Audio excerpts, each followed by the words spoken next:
صلاة الله ما لاحت كواكب على أحمد خير ما ركب النجائب هدى حديث الله باسم الحبايب فهذا شكرها رب الركائب صلاة الله ما لاحت كواكب على أحمد خير ما ركب النجائب هدى حديث باسم الحبايب فهذا شكرها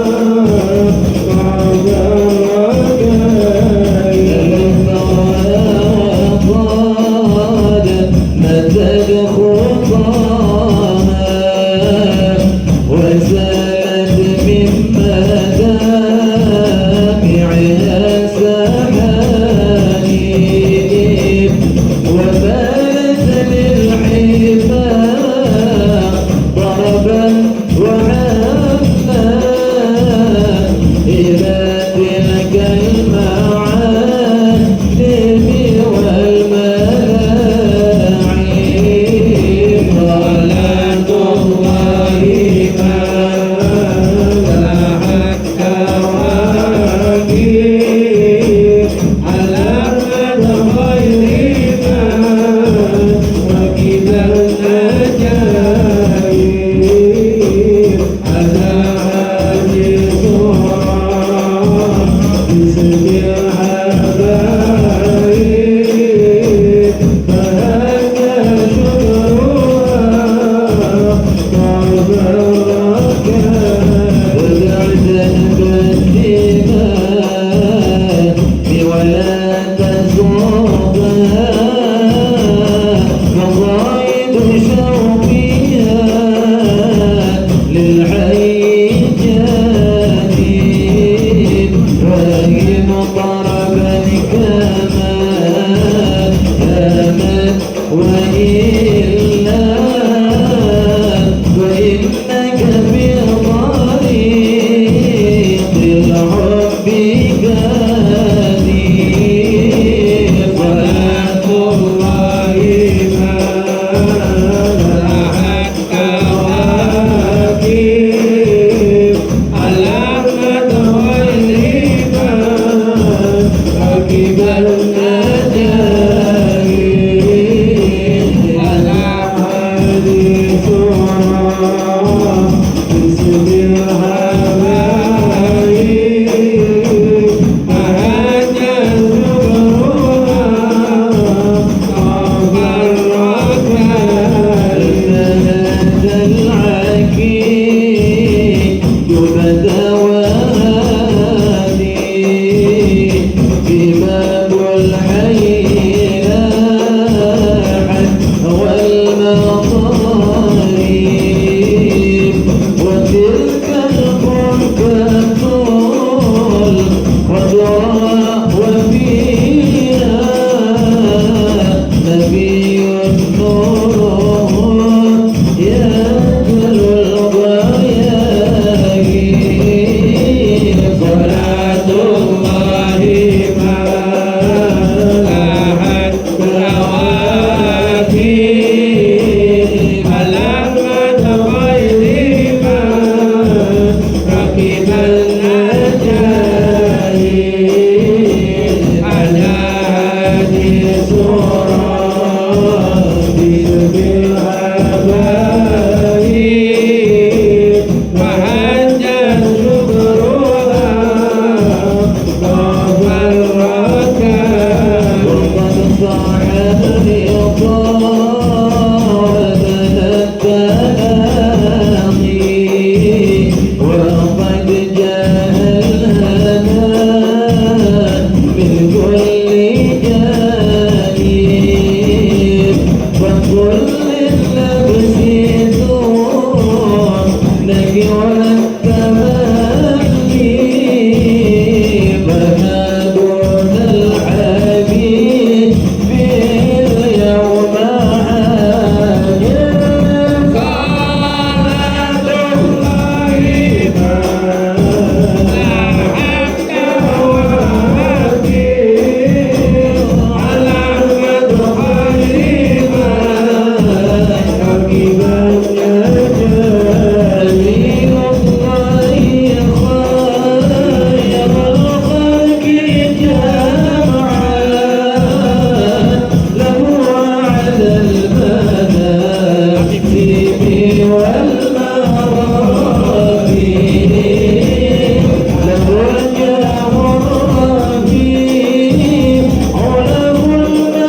Bapak Ibu para jamaah yang dimuliakan oleh Allah Subhanahu wa taala, alhamdulillah guru kita sudah berada di tengah-tengah kita.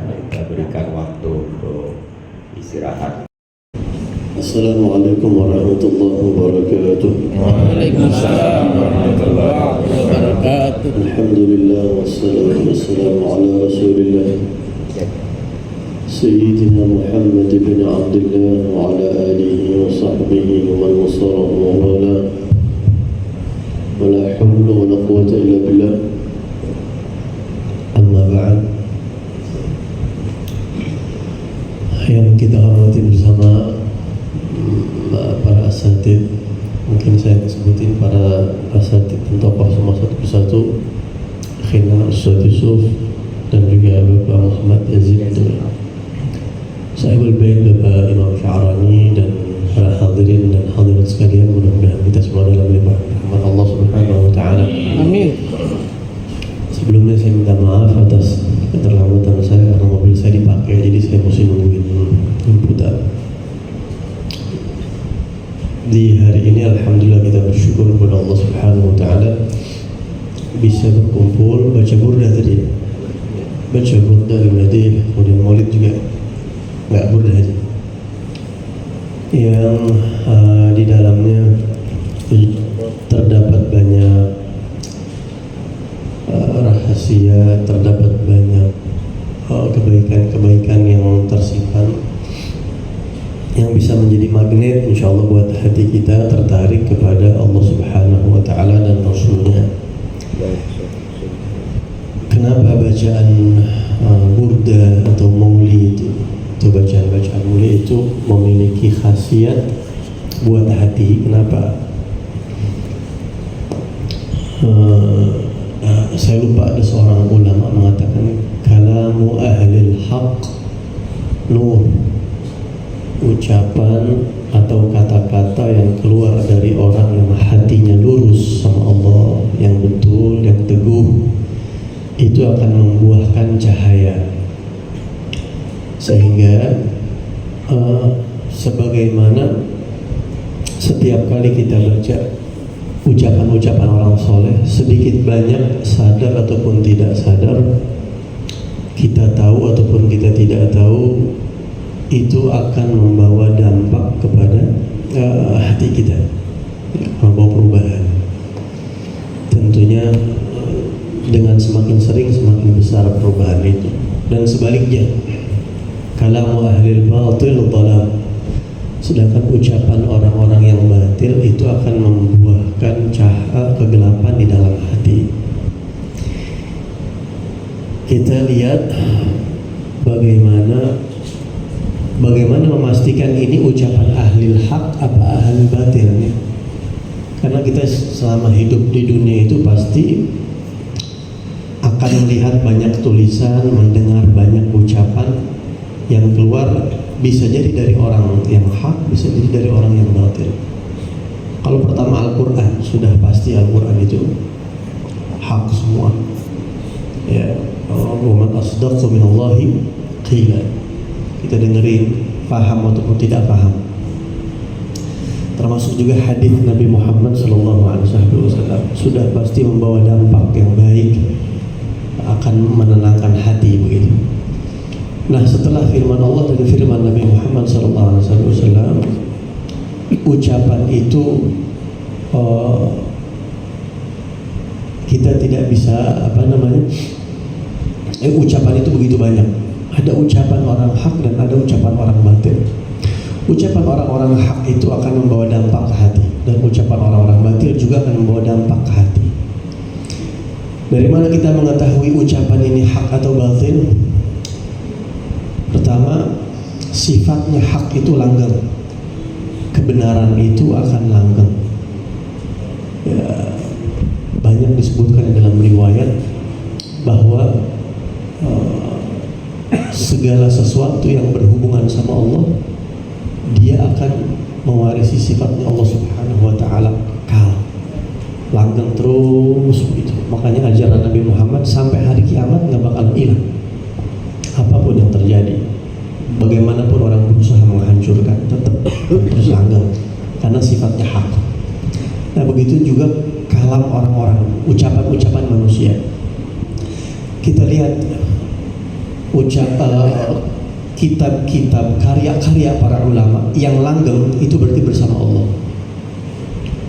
Ada kitab Sahih Bukhari, kitab Sahih Muslim, ada kitab Ihya Ulumuddin, ada kitab Al-Masaih Ad-Diniyah, dan ada ratusan kitab karya-karya tulis yang umurnya itu bukan 100-200 tahun lagi, lebih daripada itu.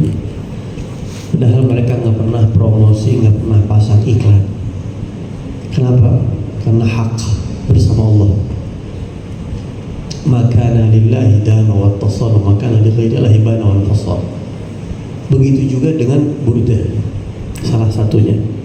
Begitu juga dengan bacaan-bacaan maulid, simtud duror dan lain-lain. Itu dari mana kita bisa mengetahui mereka itu kaitannya sama Allah? Ada cahaya dari Allah Subhanahu wa Ta'ala, karena memiliki kesamaan sifat dan karakter Allah Subhanahu wa Ta'ala, yaitu langgeng, lestari. Ya, apapun yang tulus, yang dikaitkan karena Allah, yang diterima oleh Allah, itu yang langgeng. Maka dari itu, kenapa ulama mengatakan bahwa burda, maratibul haddad, begitu juga simtud durar dan yang lain-lain, baik itu yang sifatnya bacaan ataupun karya ilmiah, bahwa itu semuanya diterima oleh Allah, bahwa kandungannya barokah, bahwa di dalamnya ada cahaya. Dari mana? Dari banyak. Tapi untuk kita yang awam, yang sederhana, kalau orang-orang hebat, mereka punya cara khusus untuk menilai, ya. Mereka yang mata batinnya tajam, bisa melihat malaikat, bisa melihat cahaya. Itu orang-orang soleh kayak begitu. Mungkin kita bukan levelnya. Dalam hadis Nabi Muhammad SAW bersabda, Allah berfirman dalam hadis qudsi, "Wala yazalu 'abdi yataqarrabu ilayya bil nawafil hatta uhibbahu, fa idza ahbabtuhu kuntu sam'ahu alladhi yasma'u bihi wa basarahu alladhi yasma'u biha wa sam'ahu alladhi yasma'u bihi wa basarahu alladhi yubsiru bihi wa yadahu allati yabtashu biha wa rijluhu allati yamshi biha." Allah berfirman dalam hadis qudsi, hamba saya yang terus mendekatkan diri dengan amalan-amalan sunnah, lama-lama saya akan mencintai dia. Dan tanda kalau saya sudah mencintai dia, maka saya akan, ini bahasa terjemahan secara harfiahnya begini, saya akan menjadi telinganya, saya akan menjadi pandangannya, saya bersama dia di dalam langkahnya dan gerakan tangannya. Artinya hatinya sudah tersingkap lagi, hijab sudah terbuka, dan mereka Allah buka hal-hal gaib, hal-hal itu untuk para wali bisa melihat ini karena Allah atau bukan. Tapi kalau buat kita orang-orang awam, simpelnya, sederhananya menilai ini nyambung sama Allah apa enggak adalah kelanggengannya itu. Jadi kita lihat burda ini umurnya berapa tahun? 1400. Berapa tahun kira-kira burda umurnya? 1400. Burda itu kalau nggak salah ditulis di abad ke-7 kalau tidak salah, abad ke-6 atau abad ke-7. Jadi kurang lebih sekitar berapa? Sekarang kita abad 15, berarti berapa tahun? Sekitar 800 ya, atau 700 tahun yang lalu. 700 tahun orangnya kita nggak kenal. Bapak-bapak pernah ziarah ke makamnya juga mungkin nggak pernah juga ya, belum pernah juga. Tapi kita bisa merasakan kenikmatan, khususnya orang-orang yang hatinya hidup bisa merasakan kenikmatan. Ini menunjukkan Allah terima, Allah kasih barakah, penulisnya tulus, dan ada cahaya di dalamnya. Ada cahaya taufik dari Allah Subhanahu wa taala yang kalau kita baca itu kita bisa tertular. Ya, kalau istilahnya aura positifnya itu bisa nempel ke kita. Maka itu para ulama mengatakan kalamu ahlil haq nur. Ucapan orang-orang hak itu akan membuahkan cahaya. Sebaliknya kalamu ahlil batil dhalam. Nah, kita sekarang kadang-kadang salah satu yang berhubungan dengan kehidupan kita sehari-hari itu, kadang-kadang kita suka membaca quotes ya, atau kita suka membaca kata-kata bijak, terus ya kata-kata motivasi begitu. Nggak ada salahnya kita baca itu, tapi yang perlu kita renungkan terkait dengan karya orang soleh gitu ya, dan efeknya ke hati kita. Pernahkah kita kalau kagum atau melihat kata-kata bijak, kita notice tanda tanya, ini yang ngucap siapa kira-kira? Ahlul haq apa ahlul batil? Karena itu akan berdampak ke hati kita.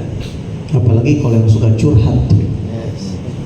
Yang suka curhat, ada kata-kata bijak yang pas banget sesuai sama selera dia.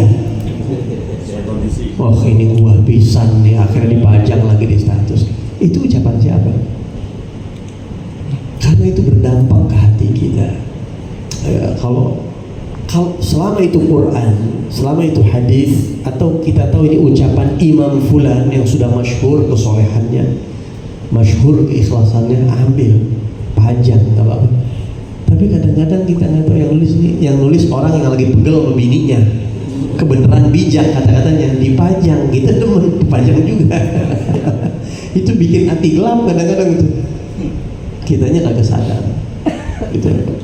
Nah, ini terkait kenapa kok kita membaca burda, kenapa walaupun kita nggak paham ya, tapi memang ada baiknya ada sedikit-sedikit dijelasin. Dan kenapa kita baca Simtud Duror dan seterusnya, itu salah satu hikmahnya, walaupun ada banyak hikmah. Yang kedua, saya mau ngutip satu bait aja dari burda untuk pagi hari ini, untuk asupan nutrisi buat hati kita ya. Di burda itu ada 160-an bait yang luar biasa isinya itu luar biasa. Saya pengagum berat, senang banget. Saya di pondok itu kalau malam Kamis, kalau saya nggak keluar, saya jelasin bait-bait burda Mas Andri itu. Nikmat banget. Sampai kita malu, kita ngaca. Kita jauh banget dari beliau kan. Bagaimana cintanya beliau sama Nabi, bagaimana bahayanya hawa nafsu, bagaimana dahsyatnya mukjizat Nabi, bagaimana jihad perjuangan para sahabat, bagaimana kemuliaan Al-Quran, dan semua itu di burda itu. Bagaimana hubungan emosional yang dekat sama Nabi, luar biasa banget. Hampir setiap baca memberi kesan tersendiri, padahal kita udah baca ratusan kali begitu. Belum lagi ulama-ulama yang membacanya dengan memahami sastranya, dari sisi bahasa Arabnya itu luar biasa banget. Sampai ulama-ulama pernah melakukan di sensus lah sama ulama tuh, karya-karya syair pujian kepada Nabi dari sekian banyak, mereka sampai mengatakan salah satu yang nggak ada tandingan ini burda, susah cari tandingannya begitu, karena perpaduan isi dan bahasanya. Ada satu bait yang mungkin pagi ini bisa jadi oleh-oleh buat kita, bahan renungan kita juga. Saya di pasal berapa itu? Mungkin pasal ke-4 atau ke-5 mungkin ya. Aqsamtu bil qamaril munsyaqqi inna lahu min qalbihi nisbatan mabruratan qasami. Itu pas di pasal mukjizatnya Nabi Muhammad itu. Aqsamtu, aku bersumpah, bil qamaril munsyaqq, demi bulan yang terbelah. Bulan pernah terbelah Pak? Terbelah. Kita orang Islam wajib meyakini bahwa bulan itu pernah terbelah, wajib, nggak boleh ditawar. Barang siapa yang tidak percaya bahwa bulan itu pernah terbelah, maka dia keluar dari Islam, murtad. Oh, se-ekstrim itu Ustaz? Ya, karena itu ditegaskan di Al-Quran. Ya, iqtarabatis sa'atu wansyaqqal qamar, itu ayat Quran. Kiamat sudah dekat dan bulan terbelah. Ya, karena Nabi Muhammad ini Nabi akhir zaman. Kedatangan Nabi petunjuk bahwa kita sudah ada di akhir zaman. Kok bulan itu pernah terbelah?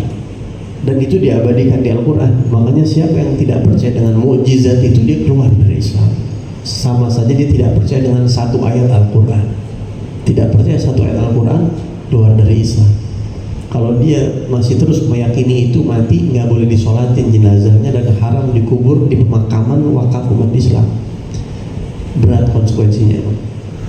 Nah, di Burdah dikatakan aqsamtu bil qamaril munsyaqqi, saya bersumpah demi Tuhan pemilik bulan yang pernah terbelah itu, innalahu min qalbihi nisbatan mabruratal qasami, sesungguhnya terbelahnya bulan itu sangat erat korelasinya dengan hati Nabi Muhammad SAW, yang mana sumpah Nabi, doa Nabi nggak pakai ditawar-tawar sama Allah, minta apa aja dikasih. Itu kurang lebih artinya secara harfiah. Bulan yang terbelah ada kaitan yang sangat erat dengan hatinya Nabi Muhammad SAW. Ya, aqsamtu bil qamaril munsyaqqi inna lahu min qalbihi nisbatan mabruratal qasam. Mungkin kita pernah dengar banyak cerita bulan terbelah, pernah dengar nggak? Jadi Nabi ditantangin sama kafir Quraisy. Kejadian bulan terbelah ini Nabi belum hijrah. Nabi masih tinggal di Mekah. Tepatnya tahun 9 kenabian. Jadi umur Nabi itu 49 tahun kira-kira. 9 tahun ke-9 kenabian berarti ya jadi Nabi umur 40, berarti ya 9 tahun kemudian. Orang-orang kafir Quraisy Mekah menantang Nabi Muhammad untuk membuktikan ayat kebesaran, kemukjizatan gitu. Ya, Nabi mohon kepada Allah, sholat 2 rakaat, berdoa kepada Allah. Kemudian Nabi menunjuk ke bulan. Nabi itu kalau menunjuk bukan pakai satu jari. Kalau kita nunjuk kan satu jari. Kalau yang sopan lu gini nih. Kalau Nabi menunjuk dengan semua tangannya, seluruh jari. Ya, Nabi kalau menunjuk begini. Itu salah satu kebiasaan Nabi Muhammad SAW. Itu disebutkan di kitab Asy-Syifa Ta'rif Huquqil Mustafa. Jalan ke sana. Nabi kalau nyuruh gitu, kalau mengisyaratkan begini. Lebih keren daripada jempol doang kan. Ya, kalau kita jempol doang udah masya Allah gitu. Kita lihat itu luar biasa, ini orang sopan banget. Baru satu jari, Nabi 5-5-nya. Itu menunjukkan bahwa Nabi itu totalitas. Asli kesana nggak ada keraguan sedikit pun, nggak ada yang ditahan-tahan. Harus ditahan-tahan di tempat nih. Mungkin maksudnya. Ya begitulah filosofinya banyak. Kata Nabi, isyhad, lihat, saksikanlah, kata Nabi. Itu bulan terbelah. Sahabat Nabi yang bernama Sayyidina Abdullah bin Mas'ud, termasuk yang masuk Islam awal-awal, dia meriwayatkan hadis ini sumpah. Dia sumpah, wallahi demi Allah, aku melihat gua Hira itu posisinya berada di tengah-tengah 2 pecahan bulan. Dan pecahnya bukan begini, bukan yang satu ke kanan, yang satu ke kiri, atau bukan. Tapi yang satu agak turun. Terbelahnya begitu. Ya, terbelahnya begitu. Dan itu mengandung hikmah. Dan mukjizat terbelahnya bulan ini lebih dahsyat dari sekedar mukjizatnya Nabi Musa alaihissalam membelah lautan. Ya, Nabi Musa belah lautannya di depan mata, nempel pakai tongkat, masih pakai media dan di depan mata, dan sekedar laut. Kalau Nabi Muhammad nih nggak pakai media apa-apa dan jauh ribuan kilo dan terbelah. Kira-kira susahan Belah laut apa belah bulan lah kira-kira? Kita di sini belah durian aja nggak semuanya bisa ya. Kita belah durian aja minta tolong sama abang gitu.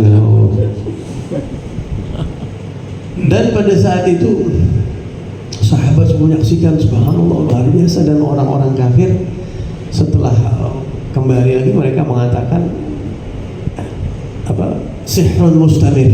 Ini cuma sihir dong. Mata kita disihir sama Muhammad, bulannya memang nggak terbelah. Kata orang-orang kafir. Mereka mengatakan ini mata kita doang dibohongin, itu cuma permainan doang. Aslinya bulan tidak terbelah, kata orang-orang kafir. Tapi di zaman Nabi Muhammad itu orang-orang kafir masih banyak yang punya akal sehat, sehingga sebagian dari mereka mengatakan, coba tanya sama orang yang baru datang musafir dari mana-mana, coba ngeh gak mereka waktu peristiwa itu. Dan di Mekah itu orang Arab tuh suka rihlat asyita wal shaif, ada dan rihlat yang lain tuh. Suka melakukan perjalanan. Mereka datang ditanya, gimana kamu enggak sama? Iya bulan terbelah. Semua orang di seluruh penjuru negeri itu melihat, tapi tetap mereka nggak mau percaya. Bahkan ada satu kitab, saya lupa kalau salah namanya Muhammadur Rasulullah kalau salah ya, yang ditulis oleh Ustaz Muhammad Ridho. Orang mana tuh? Ada mutakhir belakangan ini, ketika membahas mukjizat terbelahnya bulan, di situ dia memberikan keterangan bahwa kurang dari beberapa dekade terakhir itu di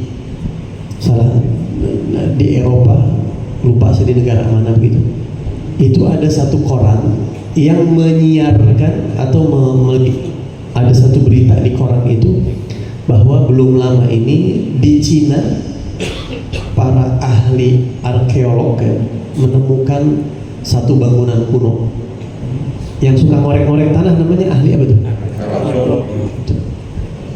Kan suka ngorek-ngorek tanah pakai apa? Kuas. Ya. Tanah dikorek-korek begitu sampai ternyata ketemu satu bangunan. Ya kadang-kadang ada fosil segala macam. Ini ada bangunan kuno, ketemu bangunan utuh. Mereka berusaha cari tahu ini bangunan dibangun tahun berapa, kapan gitu. Dan ternyata mereka tidak perlu melakukan analisa lebih dalam kapan bangunan ini dibangun, karena sudah ada tulisan di salah satu sudutnya itu bahwa bangunan ini rampung dibangun bersamaan dengan peristiwa di angkasa, yaitu terbelahnya bulan tahun sekian, dicocokin sama mereka persis tahun ke-9 kenabian. Artinya orang-orang di Cina pun menyaksikan. Dan mereka ya mungkin belum sampai muslim pada saat itu, belum ada mungkin. Walaupun di Cina ada pendakwah ya. Siapa di Cina ada makam siapa? Siapa? Ada yang Abu Waqqas. Saya pernah ziarah sana. Saya pernah sampai 2012 saya ke Guangzhou di Cina itu, dan sebelum saya berangkat dia bilang, Habib kita ziarah ke makam sahabat Nabi yang di Cina. Siapa namanya? Sa'ad bin Abi Waqqas. Setahu kita Sa'ad bin Abi Waqqas di Madinah makamnya. Kok di Cina ya? Saya bilang. Begitu saya ke sana langsung, saya lihat langsung namanya Abu Waqqas, bukan Sa'ad. Bukan bapak juga. Mungkin ada orang yang menamakannya, wallahu a'lam, apa pesuruhnya, apa murid-murid, wallahu a'lam. Jadi sampai sekarang orang masih beranggapan kalau di Cina itu makam sahabatnya Nabi, padahal bukan. Ini Sa'ad bin Abi Waqqas itu apa di Madinah, Asyarul Mubasysyirin dan seterusnya. Alhasil di Cina mereka menyaksikan peristiwa terbelahnya bulan dan diabadikan oleh Allah di dalam Al-Quran. Apa hubungannya dengan hati Nabi Muhammad? Apa hubungannya dengan hati Rasulullah? Kan itu nisbatan, ada nisbat, ada kaitannya antara terbelahnya bulan dengan qalbihi, hatinya Rasulullah. Ada yang bisa jawab kira-kira coba? Kalau ngantuk begini susah mikir nih teman sudah. Betul, selalu jawab. Saya juga ngantuk sama. Saya jam 2 tidur malam, sampai tidur di mobil tadi. Saya wudu dulu. Apa hubungannya? Hubungannya adalah dibelahnya dada Nabi Muhammad SAW. bulan pernah dibelah kan? Dada Nabi pernah dibelah. Dan saya takut kelamaan nih kalau membahas itu, saya takut kelamaan, terlalu siang. Singkat aja dah. Hikmah dibelahnya dada Nabi yang bisa kita ambil. Lagi-lagi ini berhubungan dengan mukjizat Nabi Musa, bukan mukjizat sih, dengan Nabi Musa alaihissalam. Nabi Musa itu pernah berdoa, Rabbi syrahli, ya Allah lapangkan hati saya. Ini Nabi Musa mau ngadepin Fir'aun, mintanya ya Allah, saya perlu hati yang lapang. Mau ngadepin Fir'aun nih. Ya Rabbi shrah li sadri wa yassir li amri wa hlul 'uqdatam min lisani yafqahu qawli. Terus apa lagi? Apa? Waj'al li waziran min ahli Harun akhi ushdud bihi azri wa ashrikhu fi amri kay nusabbihaka katsiran wa nadhkuruka katsiran, dan seterusnya. Minta pendamping Nabi Harun. Tapi yang pertama minta lapangin dada. Nabi Musa minta sama Allah, ya Allah saya minta dada saya lapangkan. Kalau Nabi Muhammad gimana? Dilapangin. Alam nashrah laka sadrak. Bukankah sudah kami lapangkan hatimu? Kalau Nabi Musa minta, kalau Nabi Muhammad dikasih sebelum minta. Kalau Nabi Musa ngelamar, kalau Nabi Muhammad dilamar. Dan di kitab-kitab tafsir disebutkan ayat tentang alam nashrah laka sadrak itu berhubungan dengan dibelahnya dada Nabi Muhammad SAW. Dan semua ulama ahli sunnah mengatakan dibelah dadanya Nabi Muhammad itu hakikat, benar-benar dibelah, bukan ilusi, bukan imajinasi, atau bukan, benar-benar dibelah. Ya Allah, di bawah perutnya situ, untuk kemudian diambil hatinya Nabi Muhammad SAW. Ini riwayat Sahih Muslim, di Maulid Ad-Daibai juga disebutkan tuh. Di hati Nabi kemudian diapain hati Nabi? Dikeluarkan alaqah sauda. Apa alaqah sauda? Gumpalan hitam. Dikeluarkan dari hati Nabi Muhammad SAW. Kemudian dicuci dengan Zam-Zam. Makanya Zam-Zam itu jadi air terbaik nomor 2. Nomor 1 air apa? Air yang keluar dari jari-jarinya Nabi Muhammad SAW. Itu nomor 1, nggak ada tandingan itu. Nomor 2 apa? Zam-Zam. Kenapa? Dipakai buat cuci tempat paling mulia di dalam tubuh manusia termulia. Tempat turunnya Al-Quran ke dalam hatinya, nah itu pakai Zam-Zam yang dipilih. Nah, apa itu alaqah sauda? Kalau bahasanya Simtud Duror disebut bahwa akhrajal amlaku min qalbihi. Malaikat tidak mengeluarkan kotoran.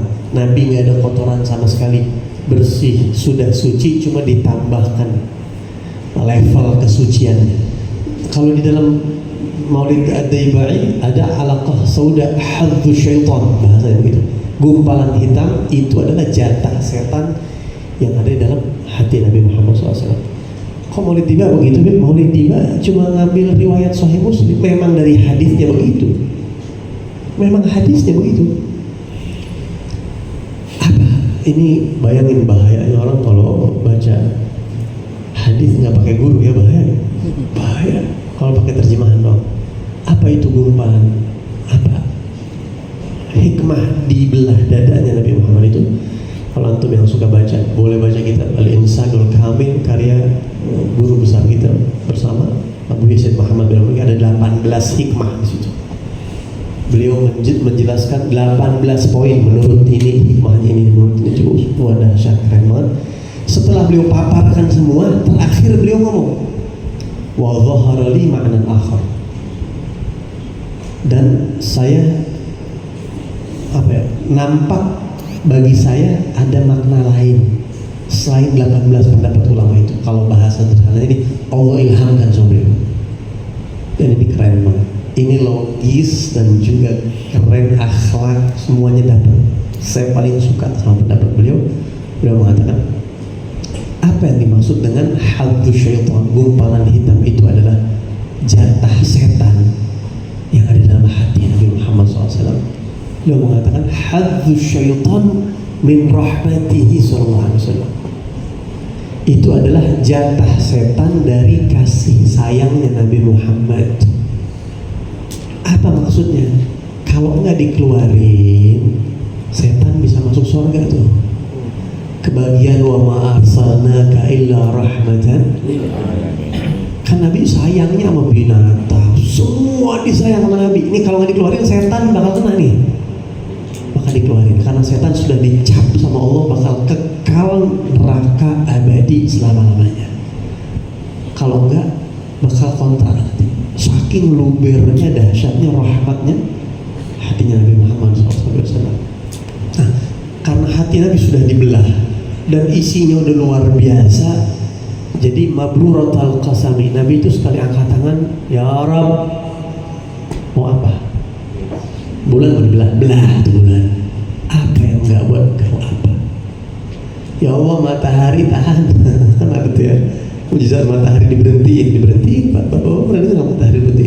Yang lebih parah, matahari udah terbenam, udah maghrib, dinaikin lagi yang Rasul. Dinaikin lagi tuh matahari.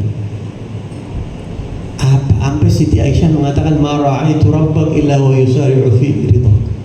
Siti Aisyah sampai kagum, wahai Rasul, Allah kok manjain kamu parah banget. Ma ra'aitu rabbak illa wa yusari'u. Apa kayak Allah tuh kayak pengen mencari keriduan kamu. Apa yang kamu ridho dikasih apapun. Allah sampai sebegitunya sama kamu. Nah, itu bait burda yang mungkin bisa dibahas lebih banyak lagi. Dan saya akhiri dengan kisah ada satu orang murid datang kepada gurunya berhubungan dengan hati. Alam nashrah laka sadrak. Murid datang, guru, ini hidup saya begini amat ini ya, saya banyak ini masalah hidup begini. Biasa dengan lu. Kalau dulu udah ada WhatsApp penuh kali itu status WhatsAppnya tuh orang ya. Udah penuh kali, udah muter sampai kayak nggak ada, padahal titik-titik semua tuh isinya. Bikin di story Instagram. Walhasil dia ngadunya sama orang yang tepat. Guru, ini saya hidup begini amat. Keluhannya diceritain semua. Gurunya ngasih kunci. Kata gurunya, kamu kesana ambil garam segenggam serau, ambil air di gelas. Diambil air di gelas, terus diambil garam, dituang tuh garam yang serau segenggam tadi ke dalam air gelas. Coba rasain beliau. Gimana rasanya? Asin nggak? Banget, asin banget. Ikut saya, ambil lagi garam itu segenggam serau. Diajak ke danau sama gurunya, lemparin tuh tadi itu garam yang segenggaman, kamu lemparin ke danau, dilemparin, dan sekarang kamu aduk boleh, diaduk, coba rasain air, berubah gak airnya? Enggak. Kata gurunya, paham nggak ini makna yang saya ajarkan? Masalahnya sama, ini garam ini masalah sama garamnya, segitu-gitu juga. Masalah yang segitu kalau datang ke orang yang hatinya segelas keruh. Tapi kalau masalah segitu kamu punya hati sebesar danau kecil, gedein hati kamu biar hidup nggak ngeluh. Jadi masalah itu yang bikin sempit hati kita yang nggak siap. Nah makanya alam nashr Nabi Muhammad masalahnya baca lagi kita. Pak, kalau dibahas masalah Nabi sejam lagi nih.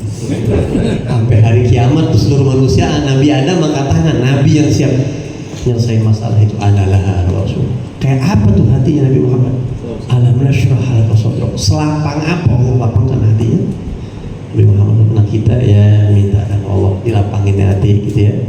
Ya minta terus supaya kita ngadepin hidup nyajengin gitu kira-kira, karena di situ ada hikmah yang besar. Aqsamtu bil qamaril munsyaqqi inna lahu min qalbihi nisbatan mabruratan qasam. Kurang lebihnya saya mohon maaf. Assalamualaikum warahmatullahi wabarakatuh. Waalaikumsalam.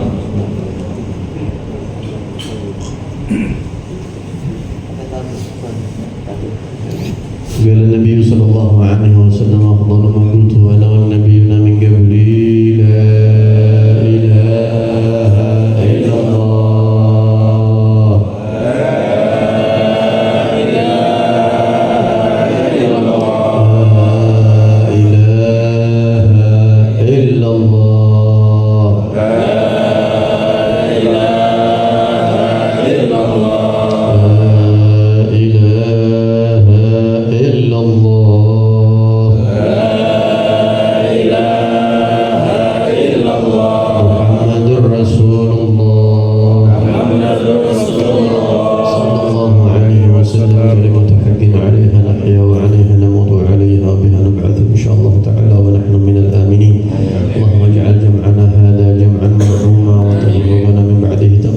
معصوما لا تجعل فينا أحدا شقيا ولا محروما يا من وفق أهل الخير الخير وأعلم عليهم فينا الخير وأعن عليه اللهم أخرج من قلوبنا كل كادر الدنيا وكل محل للخلق يميل بنا إلى معصيتك أو يشغلنا عن طاعتك أو يحول بيننا وبين تحقق معرفتك الخاصة ومحبتك الخالصة صلى الله على سيدنا محمد النبي المصلي وسلم الحمد لله رب العالمين.